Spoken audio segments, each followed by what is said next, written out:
Hi hello வணக்கம். கோயிலுக்கு சாப்பிட போயிட்டு இருந்தோம் பார்த்தீங்களா? கவர் எடுத்துட்டு கஸ்தூரி பேட்டை வீட்டுக்கு வந்தாச்சு. எம்மா எனக்கு அப்போ வரும் பாரு. சாப்பாடு எடு, பிரசாதமா இருக்கும்.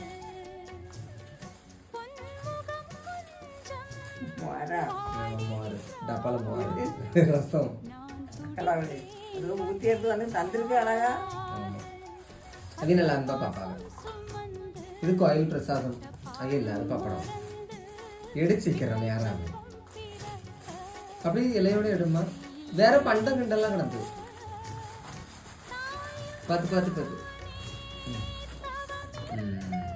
சாப்பாடு சாப்பாடு அதுக்குள்ள நிறைய இதுதான் இருக்கும். அப்புறம் கோயில் பிரசாதம் விநாயகருக்கு படைச்சது. தேங்க்யூ சொல்லுமா. தேங்க்யூ.